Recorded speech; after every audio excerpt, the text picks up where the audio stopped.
Ito na naman ang mainit na balita mula sa mundo ng politika. Laglagan na nga ba sa gobyerno? Nagpa-press con si Vice President Sara Duterte ngayong hapon upang patutsadahan at direktsahang banggitin ang umunoy sa buwatan ni na Senator Risa Hontiveros at Congressman Franz Castro at dating PCOO Undersecretary Lorraine Badoy na tinatawag niyang si Bukoy.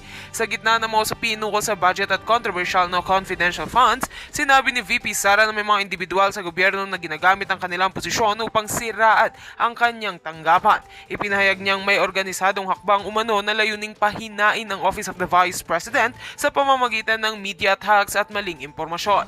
Partikular na tinukoy ni VP Sara sina Risa Hontiveros at Congressman Castro bilang mga hipokrit na ani ay ginagamit ang advokasya para sa transparency ngunit may kanya-kanyang agenda. Hindi rin niya pinalampas si Badoy na ayon sa kanya ay kunwaring kakampi ngunit tila may sariling interes na isinusulong. Tumanggi namang magsalita sa ngayon ng kampo ni Sen Hontiveros at Congressman Castro, ngunit ayon sa ilang source, naganda umano sila ng tugon sa mga akusasyon. Samantala, umaasa ang taong bayan na malilinawan ng isyu sa tamang forum at sa mga pamamagitan ng patas na investigasyon. Abangan ng susunod na kabanata sa mabilis na umiinit na bangayan sa gobyerno. At yan nga ang mabalitang ating pagkakatutukan, at kung bago ka pa lamang sa aking channel ay huwag kakalimutang mag-like, share and subscribe para updated ka sa aming mga bagong balita dito sa Tatak Pinas.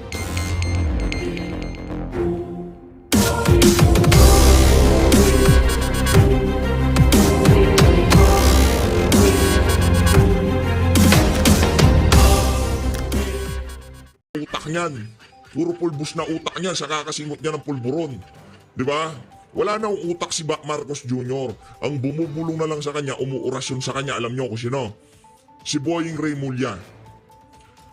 At ang magbebenepisyo kung sakaling makulong si dating Pangulong Rodrigo Duterte o matanggal sa pwesto si Vice President Sara Duterte, hindi naman ho mga Marcos, mga Remulla. Maniwala ho kayo sa akin mga kababayan. Bakit? Pagka naupo si BP Sara bilang presidente, sino unang tatrabahuin ng mga yan? Sinong unang matatrabaho? Sinong unang sisilipin na trabaho at makikita ang mga kapalpakan? Sigurado ho tayo dito, 100% DOJ. Marami kong kabalbalan na ginagawa ang Department of Justice ngayong mga panahon na to.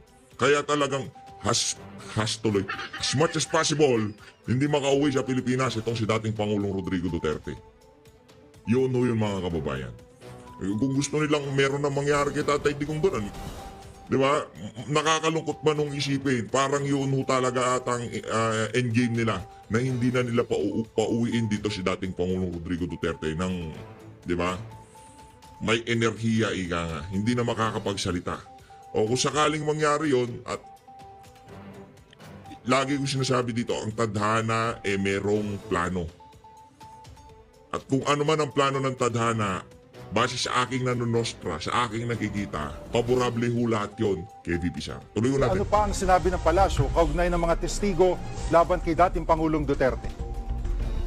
Gigi, malinaw yung sinasabi ng palasyo, kapwa Pilipino ang mga tatayong testigo tungkol dito sa EJK issue o yung kaso na isinampa laban kay dating Pangulong Rodrigo Duterte. At kapag kapwa Pilipino, kailangan daw itong tulungan.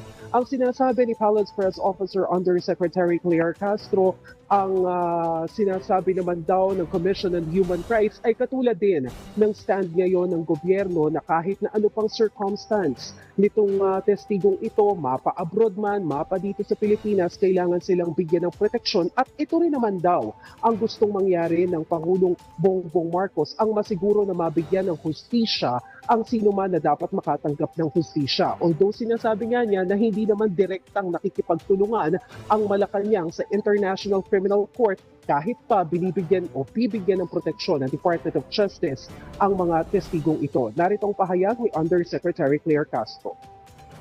It can be said that it is indirectly cooperating with the ICC, but the primary intention of the government is to help the victims.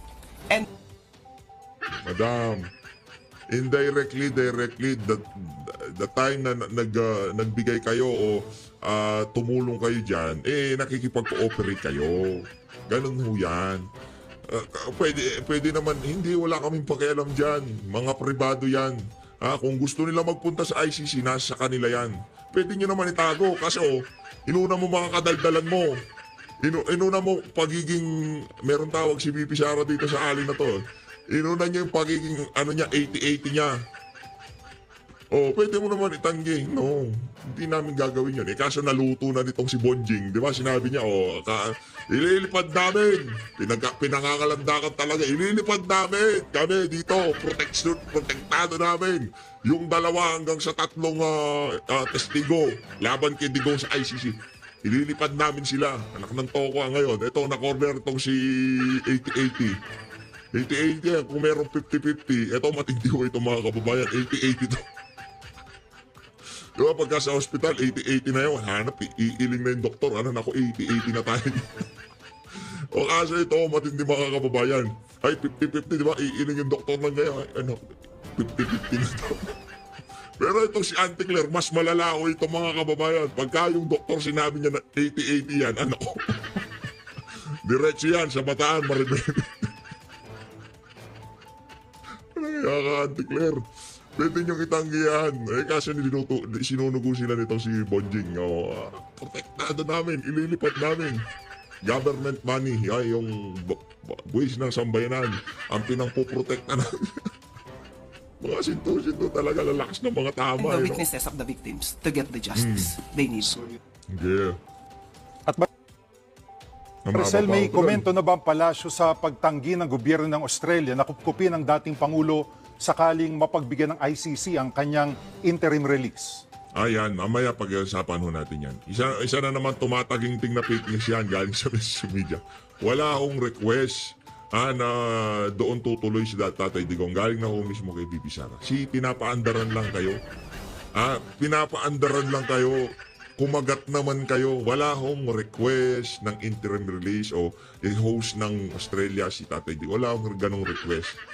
Okay? Maliwanag pa ho yun sa sikat ng araw. Grabe. Ganyan naman ho talaga mga kababayan.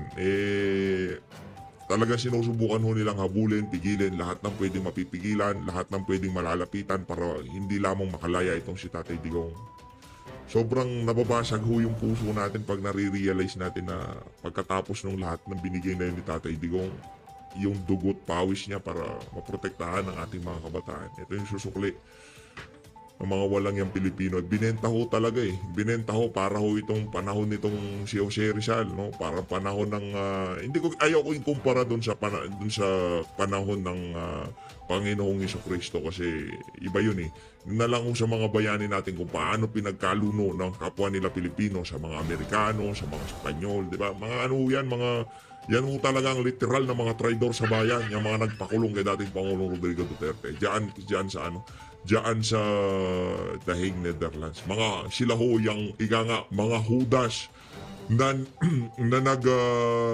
nagpapanggap na akala mo talagang mga santo Guys, si Flather Fabi, naalala ko na naman Jiggy, sa ngayon wala pang ibinibigay na komento ang Malacanang tungkol din sa sinasabi na pagtanggi ng pamahalaan ng Australia na tanggapin si dating Pangulong Rodrigo Duterte. Although matatandaan natin na nitong mga nakalipas na araw ay tinatanong din ng Malacanang Palace si Vice President Sara Duterte kung ano bang naging layunin niya sa pagbisita dyan sa Melbourne.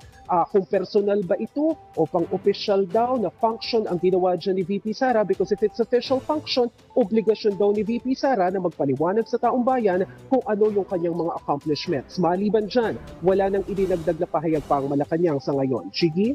Anong reaksyon ng Malacanang sa payag ni VP Sara na hindi siya pro-China at wala siyang kinikilingan na kahit anong bansa? Alam mo, ang sagot dyan, Gigi, ni Undersecretary Claire Castro, ang sigurado raw siya si Pangulong Bongbong Marcos pro-Philippines. At kapag daw pro-Philippines, hindi pro-Philippines. Kung pro-Philippines si Marcos Jr., pinakasimpleng paliwanag, pinaka-ebidensya na hindi pro-Philippines si Marcos Jr. Una sa lahat, hindi ho siya magdaragdag ng mga bagong EDCA site sa Pilipinas. Dahil yung mga EDCA site na yon hindi para sa interes na sambay ng Pilipino. Yung purpose ng mga EDCA site na yon hindi para sa sambay ng Pilipino. Kaya doon pa lang ho sa pagtatayo, pagdadagdag dito kay EDCA Boy, dito kay Gibo Chodoro. Lahat may bumubulong pagdating sa justice, pagdating sa EDCA, yan, si Boy EDCA, yan, si Gibo Chodoro. Kung talagang pro-Philippines ka, hindi ka maglalagay noon. Kasi wala naman tayong kalaban na bansa. Nakita nyo ho ba yung mga nangyari sa gitnang silangan? Yun ho, sana wag mangyari sa atin yun. Nakita nyo yung nangyari sa Qatar, yung ginawa ng Iran sa Qatar. Nakita nyo, hindi sila kasali doon. Pero dahil meron mga base militar ang Amerika doon sa Qatar, anong ginawa ng kalaban ng Israel, Iran? Pinaliparan din ho nila. Binanatan din ho nila. Hindi nila kalaban yon, kakampi nila yon. Ano rin yun, kumbaga yung mga Muslim, Arab, magkakasama yan eh. Di ba? Kakampi nila, kumbaga magkakamag-anak yung mga yan. Diyan sa gitnang silangan. Hindi nila kalaban ng Qatar, pero binanatan nila. Kasi dahil dun sa kaisa-isang dahilan na merong base militar doon ang Amerika. Sa Pilipinas, napakarami ho natin doon. Ngayon ang tanong doon sa nitong si Jiggy, kay Maricel, na pro-Philippines ba itong si yung sagot. Kaysa sabi daw ni Claire Castro, ang sigurado pro-Philippines si Marcos yun. Kasinungalingan, kung pro-Philippines ka, di ka maglalagay, di ka magdaragdag ng mga bagong EDCA site sa Pilipinas. Dahil pagka nagkagipitan, yaan ang tatargetin ng mga kalaban ng Amerika. Yun pa lang mga kababayan, masasabi na natin siguro pro-bangag si Marcos Jr. Pero pro-Philippines, ni minsan hindi ho nangyari yan. Malinaw din daw ang posisyon ng Administrasyong Marcos na kahit anong mangyari, wala siyang isusuko na anumang teritoryo ng Pilipinas sa kahit na anong bansa. Siguro ngayong mga panahon na to, hindi na natin itutuloy yan. Kasi kung si Claire Castro rin lamang ang magsasalita, puro kabalbalan yan, ika nga. No, hindi ho tayo dyan. Hindi naman siya mabubwisit tayo. Kaya yung first video natin, lang na matitrigger tayo kagad. Hindi. Pagka yan si Claire Castro, ika nga, garbage in, garbage out, sabi ni BP Sara. Meron nung bagong pangalan si Claire Castro ngayong mga panahon na to kay BP. Mamaya natin niya. Pagdating sa pagiging pro-Philippines, wala nang naging mas pro-Philippines pa sa mga Duterte. Anong sigurado ko? Hindi ito dahil pro-Duterte ako, kung ano pa man ha. Sa pagsubaybay natin sa politika, mula kay Gloria Macapagal Arroyo hanggang kay Panot, wala pa ho tayong nakitang naging presidente na kung saan kahit pa paano nakakita tayo ng katiting o kakarampot na pagbabago sa Pilipinas, at yung administrasyon na yun kay dating Pangulong Rodrigo Duterte, hindi sapat pero may nagawa. Hindi ko sinasabing naging langit ang buhay ng mga Pilipino panahon ni Digong. Ang sinasabi ko, nakaramdam tayo ng pagbabago, kaya dito nakikipaglaban tayo para dito sa ali na to. Magkakulay pa kami ng damit. Madam, bata mo si PH Update. Ang sinasabi ko sa iyo, madam, bata mo ako. Ito, umpisa na natin kay Tatay Digong. Interim release in Australia because in the first place, there is no application for interim release in Australia. Claire Castro, 80-80 ka na ba ito? 80-80 ka na talaga. Yan yung sinasabi ko sa iyo. Pagka 50-50, iiyakan na yung pagkita ko yung 50-50 na siya. Ganon di ba? Pero pagka tayong humatol dyan, 80-80 yan, nako Maribeles siya nga abot. Kailangan niyang itapos sa Maribeles, 80-80 yan Ibig sabihin, meron ng tama yan. Kakatira ho siguro nila ng pulburon. Ang Bill Montalvo News 5. Mike, please.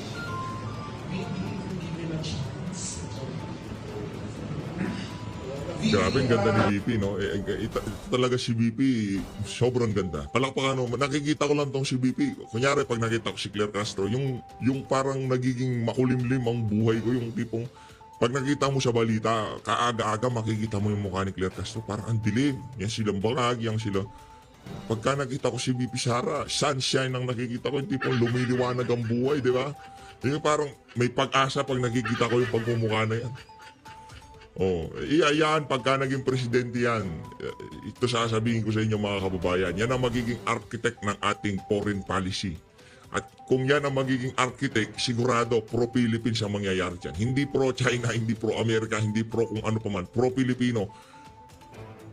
Kung sakali bang kakampi ako dito sa China, interest ng Pilipino ang poprotektahan ko, doon ako. Kung sakali bang kakampi ako sa Amerika, interest ng Amerika ang magiging pabor ako, hindi ako kakampi dyan. Interest niyan eh. Makikipagkaibigan ako sa China, uunlad ang ekonomiya ko, dadami yung mga turista ko, mga kababayan, wag na ho natin pagnasahan yung mga nasa western people, ika nga. Yung mga nasa Asia na lang, yung mga Japanese, yung mga Chinese, yung mga Taiwanese, yung mga karatig bansa lang natin. Kung naging safe ang Pilipinas at naging, ika nga, kapunta-punta, yung naging attractable ba, magaling yung ano natin, yung tourism natin. Yan pa lang ho, hindi ho natin maka-accommodate yung mga yan. Sa sobrang dami niyan. Yung mga, naku, sinasabi ko sa inyo, sobrang dami yun yan. Kaso, ano lang talaga, falsipikado lang yung ano natin.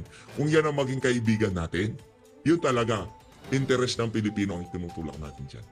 Kaso, interest nga ng mga Amerikano ang tinutulak ng administrasyon na to. Kaya lahat ng karating bansa natin, kung pwedeng awayin natin. Basta ano lang tayo, edka lang tayo ng edka. Walang nga talaga.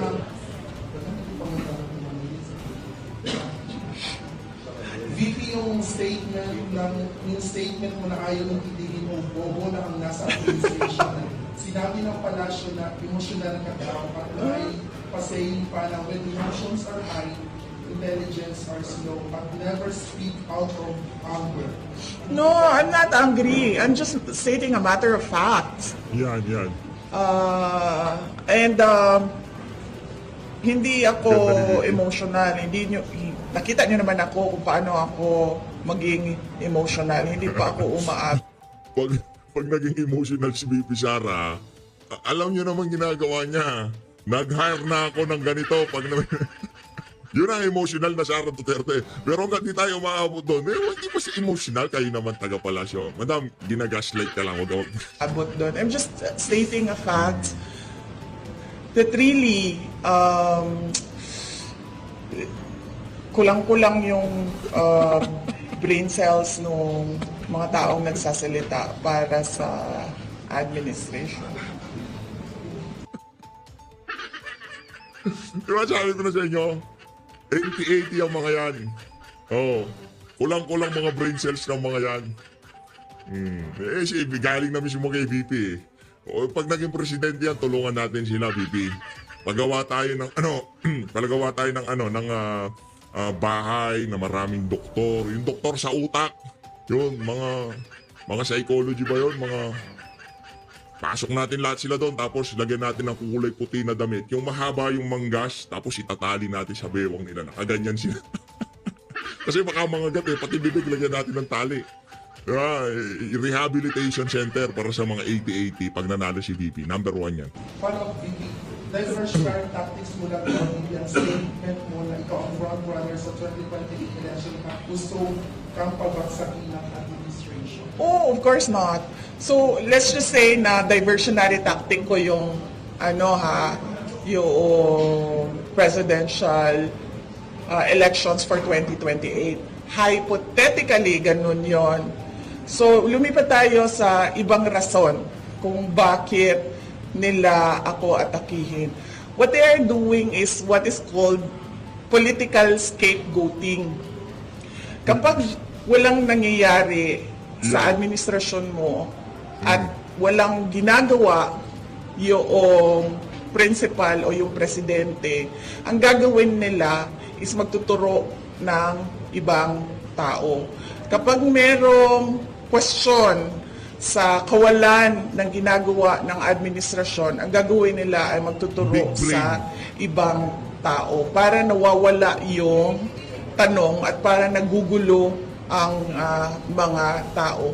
That is a classic political scapegoating. Example of which is noong lumabas yung tanong sa blanco sa national budget natin. Mainit na ang tanong, bakit may blanks sa national budget? We are operating on an unconstitutional budget. Anong nangyari? Nagkaroon ng extraordinary rendition kay dating Pangulong Rodrigo Duterte. Idagdag na natin doon ang personal scandal ng member ng First Family doon sa United States of America. Anong nangyari? 3 days after, merong nangyari na extraordinary rendition o pagkuha kay dating Pangulong, sa pilitang pagkuha kay dating Pangulong Rodrigo Duterte dito sa ating bayan at dinala siya sa the Netherlands. Noong sumabog ang People's Initiative, yung kagustuhan nila na i-amenda ang konstitusyon para mapahaba yung kanilang mga termino at para burahin ang opisina ng Vice President at lumipat tayo sa parliamentary form of government kung saan Prime Minister lang ang ini-elect at hindi siya by popular vote, by members of parliament only. Anong ginawa nila? Nag-file sila ng impeachment dahil mainit na yung mga tao. Doon nagsimula yung we are not for sale. So that is political scapegoating. Yung wala kang ginagawa, so magtuturo ka na lang ng ibang tao para makalimutan yung kawalan ng proyekto, kawalan ng programa, kawalan ng kaayusan sa ating bansa. So, assuming hindi totoo yung sa presidential election sa 2028, klaro naman sa timeline kung paano Di na ako tayo sa segue, dire-diretso nyo na lang kung pakinggan yung mga sasabihin nito. nila ginagawa yung pag-atake ng kanilang political opponents para makalimutan ang kanilang mga kabalbalan. Kanilang mga kabalbalan. Ayos yung mga selection of words mo, Bibi Sara, gusto ko yan. Mga kabalbalan. Galing. Sinabi ng Malacanang I like it a lot. Kung totoo daw official business ang mga biyahe mo sa ibang bansa, obligasyon mo daw na magpaliwanag sa bayan kung ano yung naging accomplishment mo dito at kung sino yung nakasama mo sa biyahe at sino-sino rin ang gumasto sa biyahe. Opo, yan yung example ko sa inyo na bobo talaga. 'Di ba? Hindi nga official business yung kasi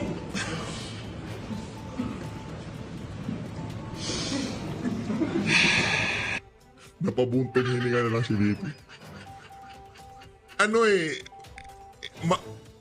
Yung si Claire Castro, mapapagod ka lang sa kakasagot.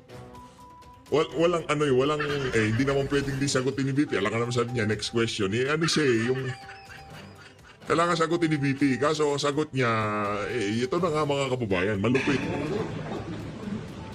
kailangan ko pa ba mag-explain? Sige, kailangan ko mag-explain ito, no? Kasi ang kausap mo medyo mahina, diba? So, sige. Kapag gumagamit ka ng pera ng gobyerno, yan yung official business. Kapag hindi mo ginagamit yung pera ng gobyerno, mag-leave ka at yan yung personal. Okay? Kapag gumagamit ka ng pera ng gobyerno, official business yan, kailangan mong mag-report. Magsabit ng report. Kapag personal siya at walang gamit ng pera ng gobyerno, hindi mo kailangan mag-report. So, ganun lang yan simple. Na kailangan ko pa i-explain. At ito po yung example ko o solid proof na ano ba ibang term ng bobo? Ano yung mga mas magandang term ng bobo? Magandang term tayo. Iba pa. Ano daw? Sa Bisaya, sa gani, ng bugo gani?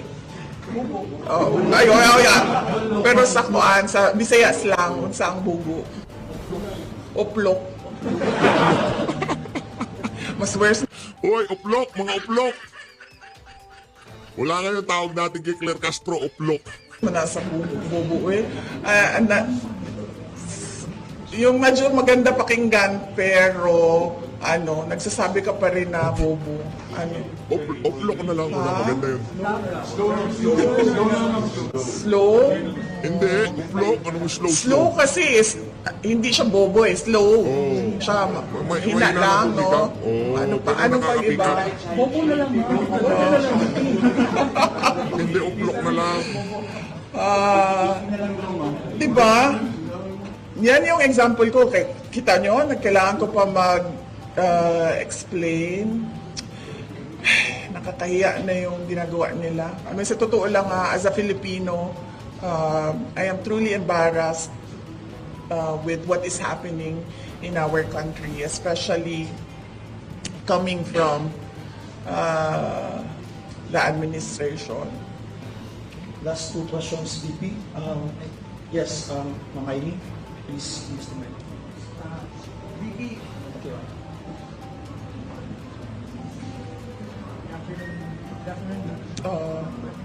Hello. Good afternoon, VP. The last election, it was, I think, Sabo, Sara and Bongbong. Ngayon may lumalabas na Sabo. That's Sara and Bongbong. May possibility to talaga, and you top the latest survey as you the contender of the presidential race, and also Senator Bongo as your vice or running mate. Is this possible? And what's your naman yan?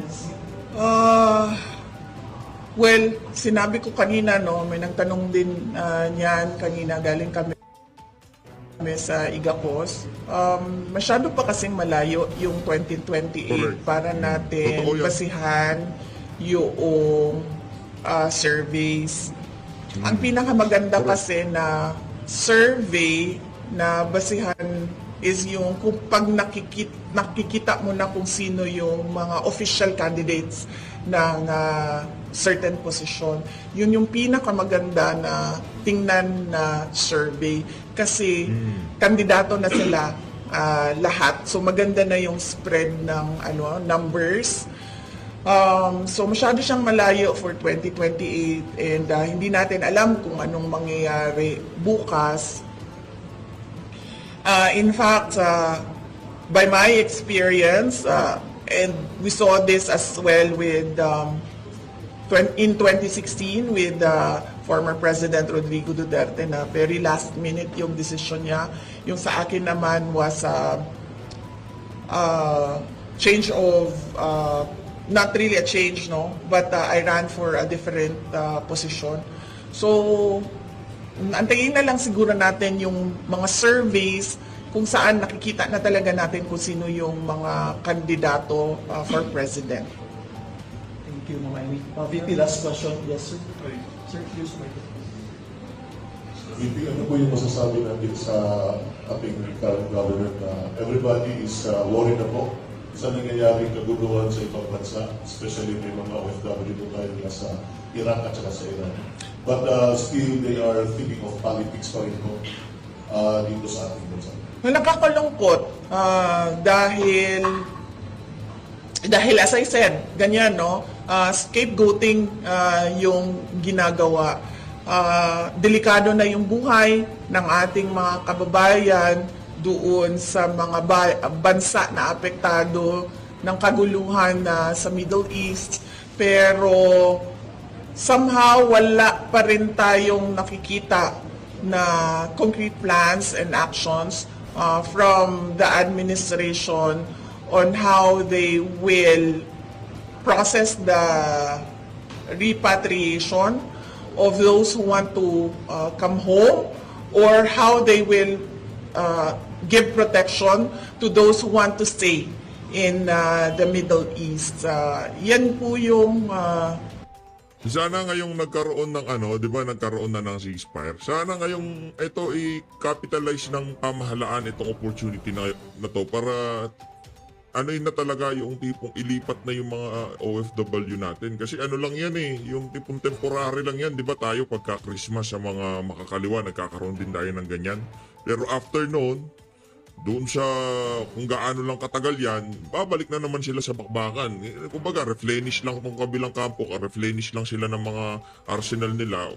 After that, balik na naman. So, para hindi nagagahulang kasi bagay, mga ano pala tong mga to, no, mga 80-80 na tong mga to. Kaya kahit anong explanation, kahit anong rason na ibigay mo sa mga yan, di naman maiintindihan. Wag na nating ano yun, wag na natin subukan paliwanagan na gamitin tong pagkakataon para ma-repatriate na o mapauwi na yung mga gusto umuwi, yung mga gusto magstay, bigyan ng lugar doon sa doon sa bansa na yun, na kung sakali diyan namin kayo hugutin. Anumang oras magpunta kayo diyan, hugutin namin kayo at lipad na kayo kagad. Pero parang wala ho tayong nakikita na mga ganong klaseng galawan dito sa administrasyon na to. 80-80 nga, mga uplok nga pala, mga uplok to. Trabaho ng gobyerno, pero hindi natin nakikita yung urgency sa mga galaw nila pagdating sa seguridad ng ating mga kababayan sa Middle East. At ang nagagawa lang nila ay binabalik nila sa impeachment yung topic, binabalik nila sa political persecution yung topic, binabalik nila sa pagbisita ko sa ating mga Filipino communities sa iba't ibang bansa. Doon lang nila dinidirect yung attention nila at hindi doon sa mga totoong problema natin, tulad ng dati ko pang sinasabi, 2 taon na pataas ng pataas yung ng pagkain, ang basic necessities. Tumataas din yung nagugutom. Wala tayong food security plan. Plano pa siguro nila na sumali sa kaguluhan, pero wala man silang iniisip kung paano nila masecure o mapanigurado ang seguridad ng mga Pilipino. Correct. Anong mas magandang term? Uplok. Ano ba ang English sa bobo? Sus, kunwari pa kayo wala kayong chat GPT dyan, ha? Kunwari pa kayo lahat na wala kayong chat GPT, ha? Bulayog sa Binisaya ba na siya? Stupid, no? In English. Slow. Di nga slow, umukulit nyo naman. Kayo mga slow eh. That is significant impact on the Israel war sa ato ang economy. Tinuod ka? Yeah, Tanus anak niya gisulti noon na gisulti niya. Ang ganda ng accent ng Bisaya, no? Ako, hindi ko alam, nasisiksihan ako sa accent ng Bisaya. Lalo na pagka nagsasalita.